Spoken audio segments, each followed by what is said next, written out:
how you get paid across time depends on a very large number of things, right? It depends on your skills and your abilities and your position and your social network and all of that. But the other thing it depends on is whether or not you actually go ask for money, or maybe that you don't even ask.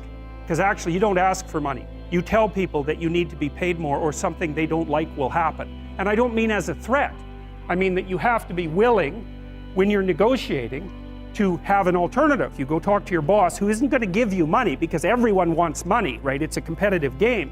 You're going to have to go there and say, look, here's what I do. Here's why it's useful. Here's why you have to give me more money. And this is my opportunities if you don't. And then you're not taking your boss's money anyways, because it's very frequently the case that he's working for a whopping big company. But he needs an excuse to give you money because everyone's asking for money all the time.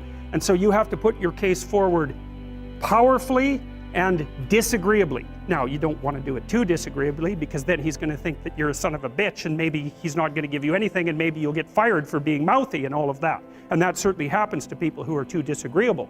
You got to get the balance right, but it's definitely the case. And the other thing that happens to women that's also worth noting, and this is probably because they're higher in negative emotion, is they tend to underestimate their own utility in business settings, right? Because if you're trying to evaluate what you're like and you're more tilted towards negative emotion, then the things that you do that are wrong are going to stand out more on the foreground than the things that you do that are right. So if you go into a negotiation and you're uncertain already because you have self-doubts, and then you're agreeable in the negotiation, what's going to happen is that you're not going to win as often. And winning in a business setting or in a career development setting means more opportunity for promotion and more revenue generated. Now, the downside of that, of course, is as you climb the business hierarchy is that you also have to take on more responsibility.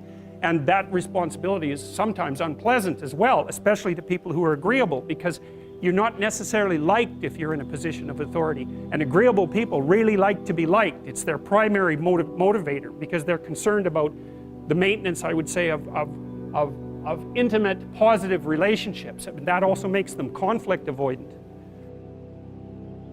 If you go into a job and you're not smart enough for that job, you're going to have one bloody miserable time. And you're going to make life wretched for the people around you because you won't be able to handle the position.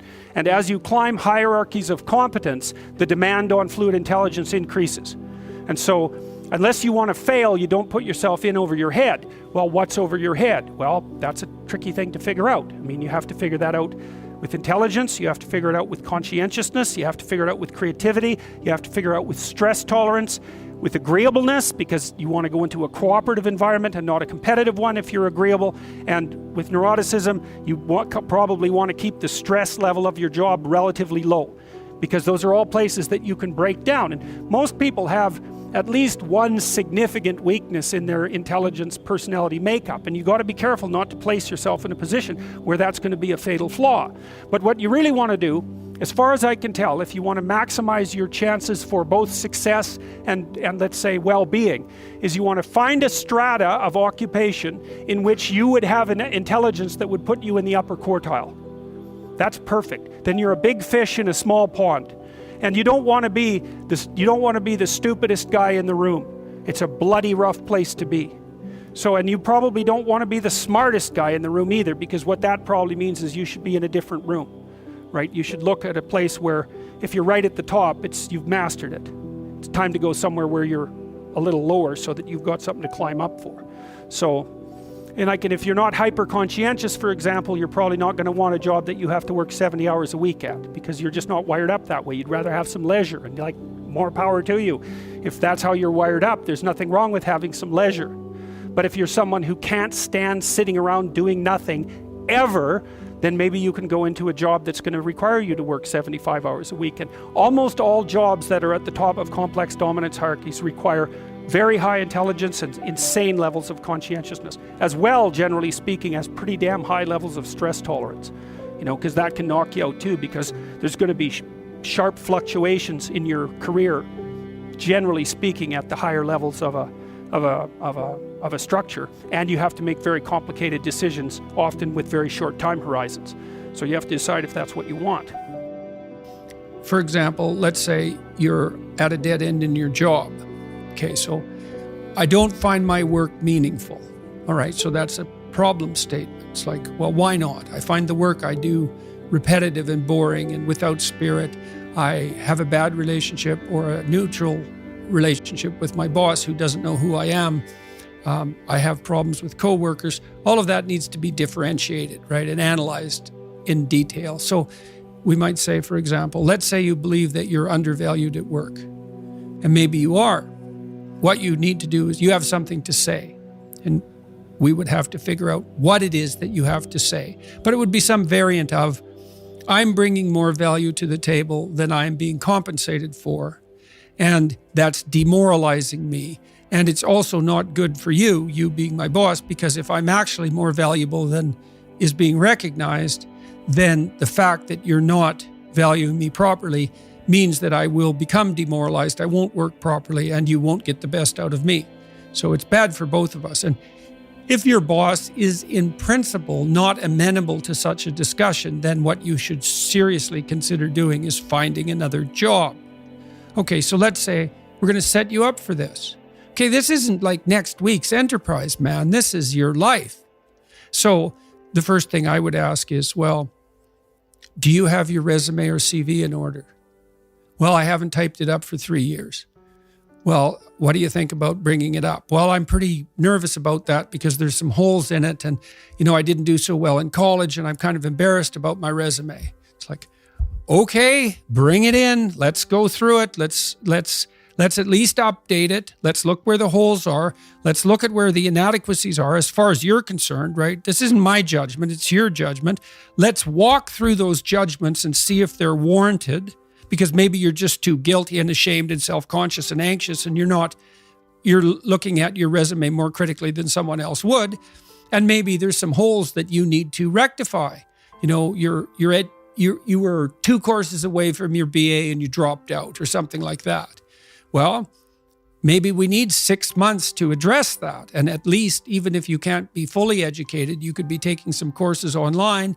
And so when you went to a new job interview and they said, what about this hole? You'd say, well, I came to terms with that 6 months ago, and in an effort to rectify it, I'm taking the following courses, and here's my plan for completion.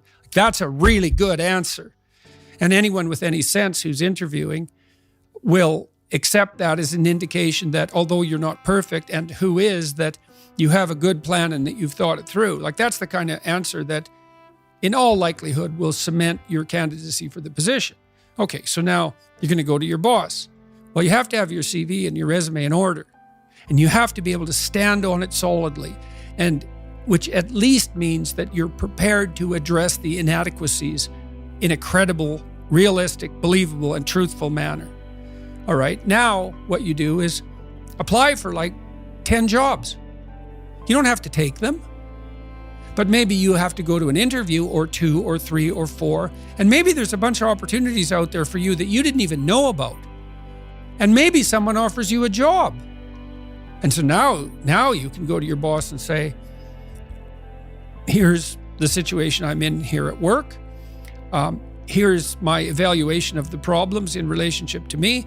Here's what I could do for you if you gave me a 40% raise and the opportunity to progress, but I'd like to see a plan for that. And I've been looking for other opportunities before conducting this discussion, and I have some.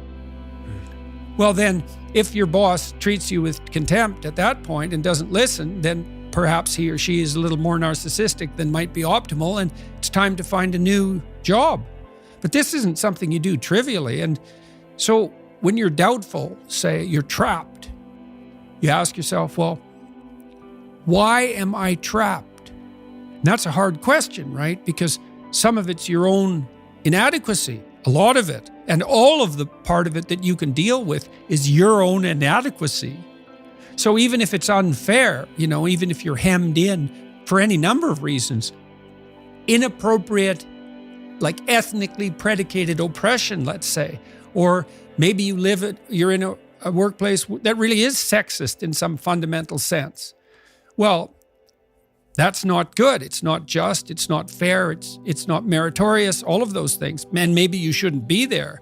But what you can do to begin with is every bloody thing you possibly can do to put yourself in the most virtuous and powerful negotiating position possible. And you have to think like a snake in some sense to do that. You got to get the details right. You have to be prepared to bite, and you have to have your eyes on the prize, so to speak. And people aren't taught this sort of thing ever, really. They're not taught how to negotiate. They're not taught how to goal set. They're not taught how to conceptualize appropriate success in some broad sense. In some sense, that's what the humanities are supposed to teach people. So